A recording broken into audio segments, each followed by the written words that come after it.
नमस्कार, मैं प्रियंका। आप देख रहे हैं ऑनलाइन न्यूज इंडिया।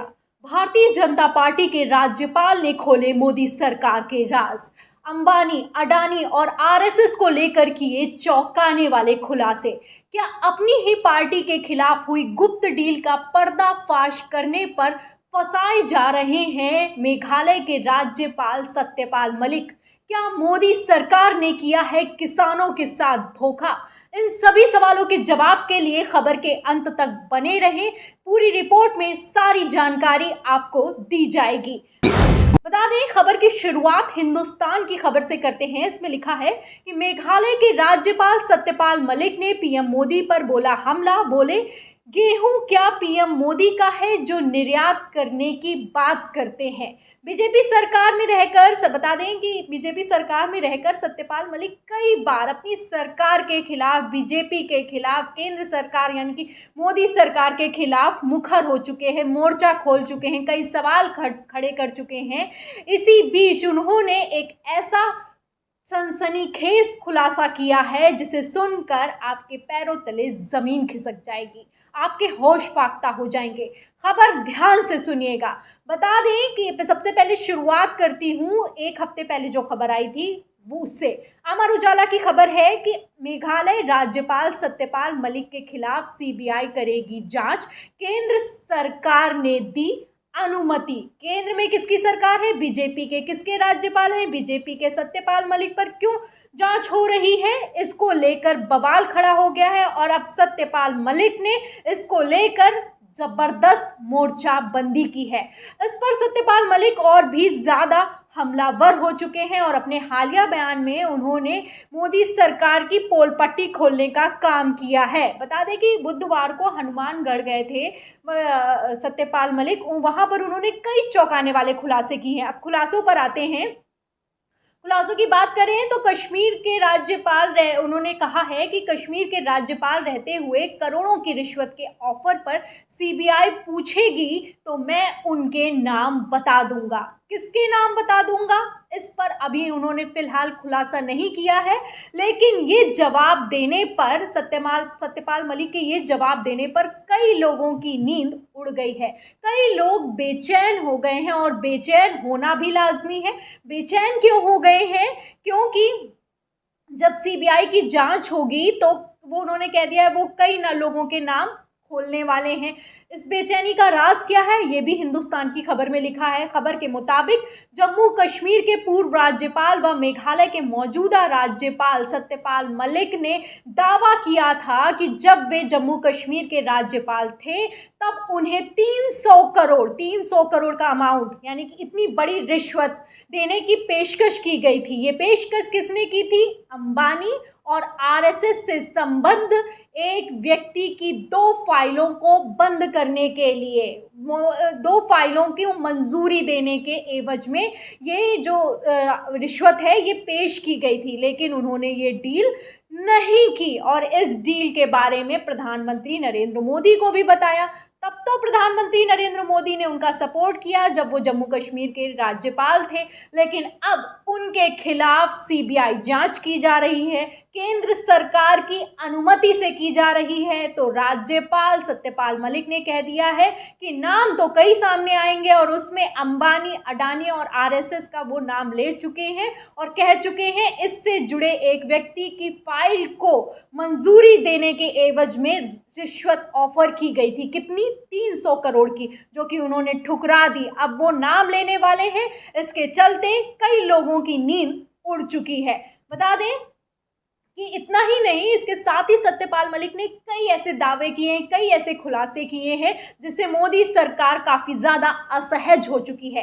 मोदी और अंबानी की दोस्ती पर भी उन्होंने खुलासा करते हुए, दावा करते हुए बोला है कि पीएम मोदी गेहूं एक्सपोर्ट की बात करते हैं, क्या गेहूं पीएम मोदी का है? उन्होंने अंबानी, अडानी को पीएम मोदी का दोस्त बताया। तो जैसे लगातार दावे करते रहते हैं कि एक्सपोर्ट होगा प्रधानमंत्री नरेंद्र मोदी तो ज़्यादा आय होगी, किसान की आय ज़्यादा होगी। लेकिन इसको लेकर सत्यपाल मलिक ने घेरा है। कह रहे हैं एक्सपोर्ट किस तर्ज पर करना चाहते हैं आप? क्या गेहूं आपका है? उनका कहना है कि अंबानी, अडानी को फ़ायदा पहुंचाने के लिए इस तरह की डील्स और इस तरीके के दावे किए जाते हैं। ये वो नहीं होने देंगे। इसके साथ ही किसानों को लेकर मोदी सरकार को घेरते हुए सत्यपाल मलिक कहते हैं कि एमएसपी जो है वो किसान का हक है, वो देना ही होगा। मिनिमम सपोर्ट प्राइस जो होता है वो उसकी बात कर रहे हैं सत्यपाल मलिक यहाँ पर। इसके साथ ही वो कहते हैं कि धरना भले ही खत्म हो गया है लेकिन आंदोलन अभी खत्म नहीं हुआ है। जिस धरने को खत्म कराने को लेकर मोदी सरकार नाको चने चबा गई, इतनी परेशान हो गई, बड़ी मुश्किल से कानून वापसी के साथ धरना खत्म हुआ, उस धरने का दोबारा शुरू करने का आह्वान करते हैं सत्यपाल मलिक। बीजेपी सरकार में शामिल है और बीजेपी सरकार की किस तरीके के खिलाफ किस तरीके से मोर्चाबंदी कर रहे हैं आप अंदाजा लगा सकते हैं। इसके साथ ही बीजेपी की जीत को लेकर जो यूपी में भारतीय जनता पार्टी की सरकार बनी है, योगी सरकार बनी है, उसको लेकर भी सत्यपाल मलिक ने बड़ा दावा किया है। उनका कहना है कि यूपी में बीजेपी की जीत के लिए बसपा ने बड़ी मदद की है, यानी कि बहुजन समाजवादी पार्टी की मदद से जीती है भारतीय जनता पार्टी। अगर वो नहीं होती तो वो नहीं जीत पाते। तो इस तरीके के दावे कर रहे हैं, लगातार हमलावर हैं और कह दिया है कि अगर जांच होगी तो सिर्फ हम नहीं फंसेंगे, सबके नाम लेंगे जो जो लोग हैं, ये दावा करना है उनका। उनका कहना है कि मैंने किसी तरीके का कोई भ्रष्टाचार नहीं किया है, जो भी बात थी वो प्रधानमंत्री नरेंद्र मोदी को बताई गई थी। इसके साथ ही पेट्रोल डीजल के बाद दामों पर भी बात करते हैं सत्यपाल मलिक। उनका कहना है कि पेट्रोल और डीजल की दरें लगातार बढ़ रही हैं, केंद्र सरकार को चाहिए कि पेट्रोल डीजल की दरें कम करें ताकि आम आदमी को राहत मिल सके। तो ये वो बयान है जो कि हनुमानगढ़ के दौरे के दौरान सत्यपाल मलिक ने दिए हैं। अपनी ही सरकार पर, केंद्र सरकार पर, मोदी सरकार पर किस तरीके से हमला बोला है, अंबानी, अडानी और आरएसएस को किस तरीके से घेरा है, आप अंदाज़ा लगा सकते हैं। सीबीआई जांच की केंद्र सरकार की तरफ से मंजूरी दी गई है, उसके बाद से सत्यपाल मलिक काफ़ी ज़्यादा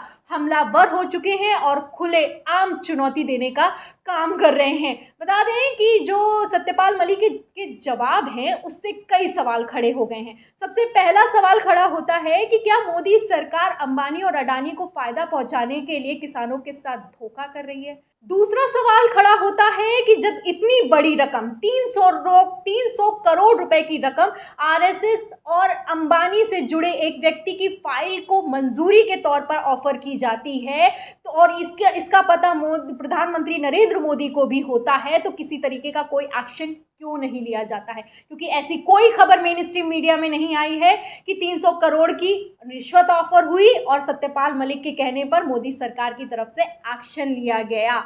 ये सवाल खड़े होते हैं और सबसे अहम सवाल ये खड़ा होता है कि राज्यपाल सत्यपाल मलिक को जो पोल पट्टी खोलने का काम कर रहे हैं, वो सजा के तौर पर जो उन्होंने जिस तरीके से वो लगातार पोल पट्टी खोल रहे हैं मोदी सरकार की, तो क्या सजा के तौर पर सीबीआई जांच के घेरे में उनको लिया गया है? इन सभी सवालों के जवाब में आपकी क्या राय है, हमें कमेंट बॉक्स में ज़रूर लिखें। वीडियो को ज़्यादा से ज़्यादा शेयर करें, पसंद आई हो तो लाइक करें, हमारे चैनल को ज़रूर सब्सक्राइब करें, इसके साथ ही बेल आइकन दबाएं ताकि हर खबर की नोटिफिकेशन आप तक पहुंचती रहे।